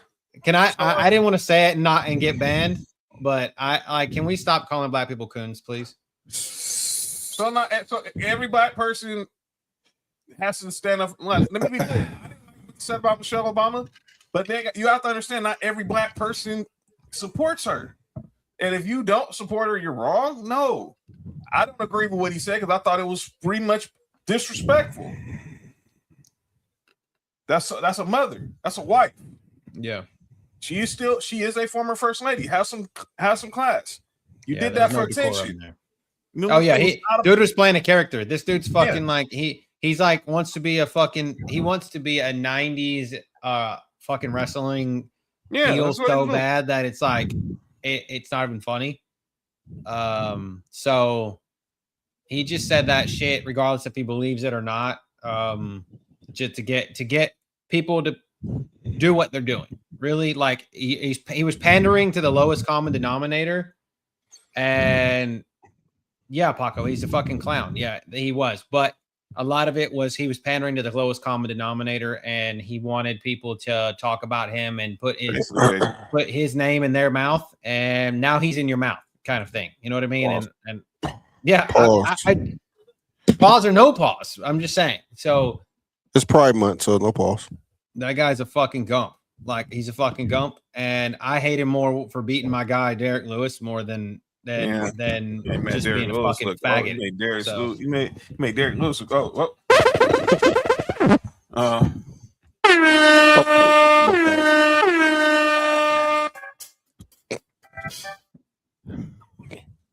Let me be clear. We apologize for the use of that last word. Sorry. We apologize for using like that's as bad as the C word. So I'm just saying, like that really pisses me off. Like yeah. So we apologize for losing the last word, but I agree with what Cody was saying. It was totally out of pocket. Not in the sense that it's used on derogatory. It's more like asshole type shit. Yeah, he was. Cody's sentiments is correct. He really were. All right, let me get to enough of that guy. Let's go ahead and get to some NBA stuff I want to call out. Adam Silver, you're gonna call out names. This might not be a popular opinion, but I'm gonna say y'all missed two flagrant fouls with Wemby in the finals. He should not be allowed to play opening night. That should be retroactive. He got his third flagrant penalty point for the elbow to Karl-Anthony Towns. You need to go back and give him that fourth one for stepping under Jalen Brunson's ankle. And looking at it before he did it. That's 4 flagrants. He should be out opening night. Opening night is a privilege, not something that you should be given. So therefore, he shouldn't be playing opening night. And I don't know why y'all haven't did that, but that's a whole nother conversation. Kenyon Martin. So we was talking about this whole situation weeks ago, how Becky Hammond, Draymond Green said, Jalen Brunson couldn't get him to a finals, can lead a guy to a finals because he's undersized, blah, blah, blah, blah, blah, blah, blah. But Kenyon Martin, he called out Becky Hammond, and it seemed a little personal, and I think he was a little out of pocket. And let me be clear, Becky Hammond historically is right about small guards being lead teams to finals. As long as one being 3. Jalen Brunson, Steph Curry, Isaiah Thomas. But listen to what Kmart was saying on Gil's Arena recently. Small guard couldn't be the man to get a chip. First and foremost, why would he pay attention to anything Becky Hammond has to say to start there? Right? Let her stick on that side of basketball. Like, why would he pay attention to anything she has to say? That sounds misogynistic. She was Pop's first assistant. So I don't care. Don't get me started on that skill. Is Greg gonna have to Popovich? Listen, don't get me started. What nice? Yeah, but don't. No. No, don't no. Every kind of want to get you started. No. Trust me, there are plenty of other people that could have been sitting in that seat. Let's start there. There's misogyny here. But to Jalen Brunson's credit, kept his eye on the prize, right? Didn't waver. Second round pick, was overlooked. He's the heart of a champion, man. He's won at every level. You don't learn how to win high school and college and not carry that over to the National Basketball Association. You just need the right situation, need the right people to believe in him, need the right makeup of guys around him. They went and did that and added 2 of his college teammates that they won together. That goes a long way. And buying into why does this look like a clone of Kmart? And I think he's the head of that. He's the driving factor, like I said before. I mean, it was good to see as a basketball fan, right? Not for someone who played in the NBA, but as a basketball fan, the way that Jalen Brunson went about that, right? Every fourth quarter, put the team on his back and was like, I refuse to let us lose. And we've seen some of the greats in this game do that before. And this performance, this playoffs was that. This finals was that. From the first game looking like he got injured early in game 1 to this type of performance, man, it was historic, right? Close out game 45 points. The rest of the team has 49. So that's huge, man. To show up in those moments and to will your team. Yeah, that's what special sports moments are made of. And this was that. All right, let me say this to Kenyon Martin. Everything else he said was spot on. Stuff he said about Becky Hammond was out of pocket, and it did sound misogynistic. I don't know if he got an issue with her, issue with the Spurs, or whatever. Issue with women. But that was whack. That was whack. Come on, Kmart. Bro. I also want to. My bad, John. I also would have liked for somebody on that show to say, when you say stay on that side, what do you mean? Because right. All that even sounded bad. Now I'm not sure how everybody else took that, but hearing him say that sounded kind of, it sounded bad. Yeah. All right, Mark. This one more like Kmart, like when Sears bought fucking Kmart. That's what he looks like. He's yeah, not what Kmart used to look like. Okay, stop being like that, fucking Kenyon Martin. John, before we go to the next one, I do want to say I agree with Becky Hammond. Because not only did she say it, and then she doubled down on it when they asked her about it when he made the finals. Because she's not wrong. Well, speaking about him, she was wrong. Right. But it's hard to predict that. It's hard to project that, like what Cody was saying earlier. It's hard to say, well, he's gonna be the one. So the ones who, like Kendrick Perkins said, he was right. But I would have liked to see anybody who said it. I would like for Stephen A. Smith apologized today. I'd like for anybody else who said it. And I said I was wrong earlier. Because I said whoever was coming out the West is gonna be the champion. Prove me wrong. I would like for somebody, especially somebody who was so hard on Jalen Brunson, to come out and say, you know what? He proved everybody wrong. He proved me wrong for sure. Because I didn't think he was gonna be shit. Because like I said, I kept saying, he was Robin at best. It don't take hard. It don't take that. It's not that hard to do it. I agree. All right, Mark. Final one is for This was Mark. Nope. That's not for me. I ain't got nothing to say about this. You already know how I feel. Bill Simmons. He's currently drinking the Jalen Brunson Kool-Aid, but when he drank the Kool-Aid, he drank a little bit too much. Here's what he had to say about Jalen Brunson. Let him get there. So there will be now about Jalen Brunson, where he is in the pantheon of great point guards. Let him get there. So there will be now. Yeah, go ahead. I have him above Nash, Kidd, Sam Jones, Harden, Gervin, and Luka. What's wrong with that? I'm just for the audience. Let him get there.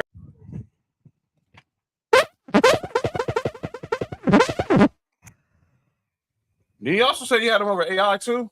He said that again. Say that again. What did he say again? He has him over Steve Nash, Jason Kidd, James Harden, Chris Paul, Allen Iverson. That's who? Has who? I think I misunderstood who he was talking about. Jalen Brunson. Magic. Jalen Brunson. I think he mean Magic. No, he does not. He did not say Irvin. He meant Brunson. He said they rhyme, but Irvin Brunson. He said that's Oscar purple Robinson. for you, Paco, because aren't you a Lakers fan? He said Oscar Robinson. Brunson. Get the F out of here, Bill Simmons. What are you talking about, man? I'm staying away from this topic because anybody who knows my favorite player is Jason Kidd. Well, I'm saying, sounds stupid. What the heck you talking about? He better than Jason. Jalen Brunson's better than any of the point guards that we talk about when we talk about greatest point guards of all time. No. He's not better. I don't know what this man is. It's the recency. It's the recency bias. Fucking Bill Simmons is a fucking Celtics fan. That's what I'm tripping about. So you're saying, but all right, shut up. I'm saying, well, dang, that's it. I mean, in a red light district. Yeah, F Boston. All right, Cody.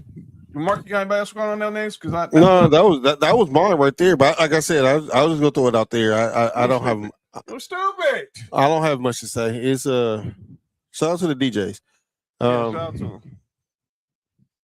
And Cody, you got anybody calling on names? I was talking about somebody earlier and I forgot who it was because I think I just ran it onto you guys. But this is more of a like. Not so much calling out names, but I don't know if anybody's been following this, like this Freddie guy on X, like the German soccer fan. Have you guys seen that? Okay. I haven't seen it. So like Freddie LA7, he's on Twitter, and this dude is from Germany, and he has been all over the damn place, and literally. This man has been like JJ Watt put him up in the Post Oak Hotel, gave him a fucking jersey. Trill Burgers gave him shit. Like he's been all over Houston lately. He was in Miami. He got to go to the Saints locker room in New Orleans. I'm just like, what the fuck? And this guy is from Germany and all over X, and he's getting all this free shit. He was literally like right down the road from my house today. And you guys knew I used to work at NASA. This dude got to go in their Orion capsule. I worked there for 5 fucking years and didn't even get to do that. This guy's been on Twitter for been in America for 5 fucking weeks, or 5 fucking days, and he's getting to go in shit that I didn't get to go in for 5 years. So I'm just like, I'm a little heated that we're giving people shit that is just because I feel like at a point like this is a publicity stunt. So. Shout out to Freddie. Good job, man. I hope if you're watching, you can bring us some followers and get us some of that free shit. But really, let's go. All right. A couple of things before we get up out of here. Let me first. I mean, I know this is not really a big deal, but all the Knicks fans congratulations. But these are all the celebrity Knicks fans you saw. But I'm gonna say shout out to Spike. Congratulations. Spike should get a ring. Spike should get a ring. Shout out to Danhausen. Shout out to Tracy Murray. Shout out to the Ninja Turtles. Shout out to Ben Stiller. They're in Teenage Mutant Ninja Turtles were shot in New York. Oh, yeah. Shout out to Chalamet, Jon Stewart, Chris Rock, Mariska Hargitay. Oh. Fat Joe. What's the name from Sesame Street? Oscar the Grouch? Yeah, Oscar the Grouch. Oscar the Grouch. Yeah, and shout out to Spider-Man. Congratulations. Taylor Swift is a Knicks fan. People, y'all and Swifties, y'all back off Monica McNutt, please. No, Monica McNutt was right because when the Knicks was playing the Cavs, yeah, she was there with Travis Kelce supporting the Cavs. Yeah, and that's why I said the Swifties need to back up off Monica McNutt. She said what she said. Let it go. Right? She have a right. She can say what she want to say. Now everyone wants to say, "Oh, she's a Knicks. She's a Knicks fan. She's a Knicks fan." I mean, Mariska Hargitay is like, she's like, if y'all don't know, that woman has saved like so many victims from sexual investigated. Like she can do whatever she wants to. Domestic violence over the last 20 years. I don't even know who Mariska is. I know who Olivia Benson is. Olivia Benson slander here on this show. And by the way, that's what Jalen Brunson said. Everyone wants to go to Disneyland. He wants to get a role on Law. He wants to make a cameo on Law and Order now after winning the championship. So, Dick Wolf, make it happen. And by the way, you should still had a better inning for New York Undercover. But I think Danhausen is the fan of the fucking year right now. He won on the bus. He won the NHL championship for the fucking Canes. Shout out. That's shout out to the Hurricanes. Wait, Spider-Man is a Knicks fan? I mean, yeah, he's from New York. I mean, I don't mean he's a Knicks fan. Big L from New York. He wasn't a Knicks fan. I mean, Gotham City's in New York too. Shut up. Oh, so that's two pedophiles. That's what's wrong with you? That's Knicks fans. Who's the first? What's wrong with you, man? All right. Okay. Now there's something more serious. I didn't want to damper the mood, but we be remiss if we didn't mention this tragedy. Y'all didn't hear. Obviously, we was all watching the finals, but over the weekend, got the sad news on the passing of former Niners pass rusher Alden Smith at the age of 36. It's wild. Still, details haven't been really confirmed about what was the cause of death. I want to show this photo. This was Alden Smith's last photo before he passed. That was the day he passed. Yes, the day he passed. Yes, he was with a few hours before. A few hours before, he was with a local charity in San Francisco. He still resided in the San Francisco area, and they was handing out pizzas to the homeless. And about an hour later, they found him unresponsive in the passenger seat of a friend's car. They called former Niner Brandon Dixon, who's registered in CPR, to try to resuscitate him, but he was pronounced dead at the arrival of the hospital. Yeah, so this is just sad. He did an interview on a barbershop podcast recently, talking about how he was struggling. His family, they're going to donate his brain to see if CTE had any cause in this, but this is just 36 years old. We're losing too many of these athletes at the young age, and it's scary. And Alden Smith, and let me say this on the football side, and I'll let Mark and Cody have the floor. Everyone talks about that first year when Harbaugh was there. Obviously, everyone talks about them drafting Kaepernick. They took Alden Smith with the 7th pick that same draft. They took Kaepernick in the 2nd round, but the first pick of Jim Harbaugh's NFL coaching career was this man right here. And he had his battles, his demons, his challenges off the field. But when he was on the field, he was one of the best pass rushers in the game. Facts. Yeah. I want to get into break a sack record. Yeah, I want to get into his personal life because some certain people want to be in Trey Songz, and but that's what messing up Purple Rain from the Prince. Well, no, I was gonna say you're still your girl. Oh, the same guy who was the quarterback when they went to the Super Bowl ended up marrying a girl, marrying his ex, but that's a whole nother conversation. Wait, I don't know about that. You didn't know that story? No. For me, it's more of what he was doing in the last moments. Like, I don't care about. I hope that whatever demons he was battling and facing earlier in his life, he overcame them, and all the help he got, all help he received all the help he needed. Mm-hmm. But to me, it's you in this moment in your life where now you helping the less fortunate. I don't care about football. Football is just something that you do. I'm talking about the character of the man here. That says more to me than anything else, than any sack he made. Him battling whatever he went through, and now we see this is where he was at now. So, yeah, the football player, all that's cool, but rest in peace to that man who was been through whatever he been through, fighting whatever he fought through, and still made out to do, to help out with the less fortunate, man. Let me support a statement from the 49ers. We're at this. We're devastated by the sudden and tragic passing of Alden Smith. Alden's undeniable talent and sheer dominance on the field were on display from the moment he joined the organization, and having recorded one of the best rookie seasons in NFL in the National Football League has seen. Beyond his excellence as a player, Alden will be remembered for his infectious smile that lit up every room he walked into. Our organization sends its deepest condolences to the Smith family and all who knew and loved Alden. Cody, your thoughts on the passing of Alden Smith? And it was weird. Like, it kind of like took me by surprise. I mean, as we all know, that he had he had some like demons, and like I said, I hate it for him. I hate it for him. I part of me hopes that we don't hear that this was self-inflicted, that this was just some kind of freak thing. But man, like you said, I being that he's the same age as me, it really does it bothers me a lot. I mean, literally bothers me a lot. So because I remember that team in 2012 when that was a Super Bowl team. He had 19 and a half sacks, and dude was he was a monster. He was a monster, and it's hard to believe that he only really played 5 good seasons in the NFL. And he really only had really 2 good ones out of the 5 years or 6 years that he played.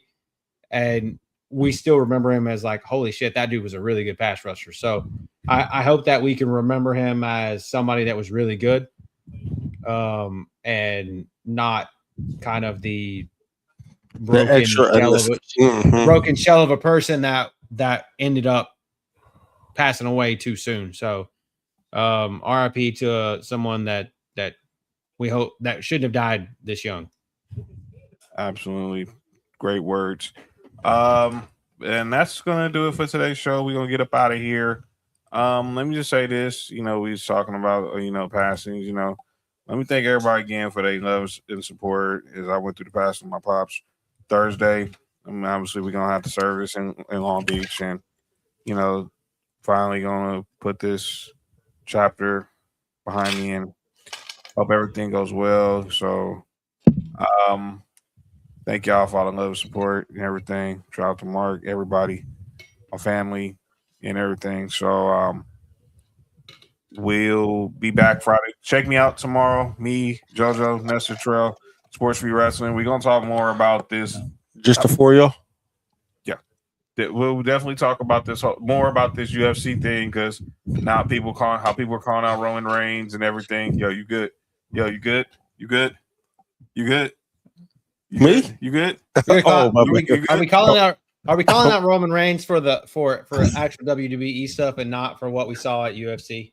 No, we're calling out people who are quite complaining about him being there. Okay. They're only there because fucking TKO only owns fucking UFC and WWE. So exactly, but people don't see that. And there's been a stick with Roman Reigns and UFC fighters for fucking decade. And one in particular, one notorious one, big, called him out. Well, I was talking about Conor McGregor, but he called him out again, and obviously he's getting ready to fight Max Holloway next month. Thank you, Sam. Yo, relax, Nessa. Okay. Yeah. Friday. So check us out tomorrow on Sports U Wrestling, and then Thursday check Mark and Ill Will out for No Rules Live on Instagram, 8 Pacific. And then me and Mark will be back here Friday for Sports for You. We'll preview the NBA draft, which is going down a week from tonight. Next Tuesday, NBA draft round 1 will be going down in Brooklyn. Who will be the number 1 pick? All eyes right now are saying AJ Devonta. Darren Peterson could be, but we could see could be Darren Peterson, but we'll find out. But we'll be back here. Work on Friday, baby. Shout out to the Juneteenth. Shout out to Juneteenth. That's right. No work on Friday. If you're black, stay home. What you said? You said if I'm black, stay home? Yeah, I mean. Oh, well, guess we're not going to work then. Fuck it. If you're black, stay home. I mean, and if you want to celebrate Juneteenth, stay home. But I'm saying, if you're black, stay home. Stay home on Friday, because I know I am. But we'll be back on Friday. But like I said, I'll be back Wednesday. Mark will be back on IG Live Thursday, and we'll both be back on Friday. Cody be back next week. We'll recap the draft and everything. Start looking ahead to NBA free agency. And don't forget, 2 weeks from tonight, big announcement. 2 weeks from tonight, big announcement. You can't wait. This has been Sports for You. Hit that subscribe button, hit that like button, hit that share button. Shout out to the chat. Shout out to JoJo, Nessa, Sam, Chris, Candice, everybody, Paco, JT, everybody, Treese, Nova, good to see you, sis. Rob, Everybody. It was dope. Yeah. Bella. Yeah, definitely. We'll be back. So subscribe. YouTube. Like us on Facebook, X, Instagram. Oh, I knew I want to ask you. It's too late now, though. Facebook, X, Instagram, TikTok, Sports You Podcast. And the Master YouTube, D's are Sports coming You to you Podcast. soon. Yeah. We will have a lot of there's gonna be a lot of deep DJing. You said deep throating? Well, maybe. Before we get out of here, John, quick question. Y'all can answer this. What's up? Excuse me. In our Instagram group chat, I put the other angle of the play that with involving Angel Reese and Oh yeah, we're gonna talk about that. I want to talk about that. Do y'all think that was a flagrant? I didn't see it, to be honest with you. I put so the original angle looked really bad. It looked horrible bad. It didn't, but my question is, does the group WNBA chat? need all this extra tough girl physicality? It don't. But we can. We'll talk. I want to talk about it Friday. We definitely want to talk about it Friday. I send. Let me see if I can find. I send it to you again, Cody. So yeah, we'll be back on Friday. And y'all Fuck you, Mystical. Go to jail, bitch. Yeah, stupid. Oh yeah. Yeah. Puss ball. Yeah. Watch yourself. Fuck me against the wall. Let's see if he walk in jail with his hands on the dick. Oh. Well, you're gonna have to shake it. You're gonna be shaking it fast and on D block. Who did that? And today's Sports View podcast. Oh yeah, only John. I almost wore that shirt today, to be honest. I know. I almost wore it last Friday. Only John's. Today you get 84% off.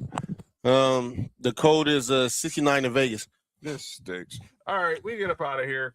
Thank y'all. Love y'all. See y'all Friday. This is Sports for You. I'm John. That's Mark. Yep. That's Cody.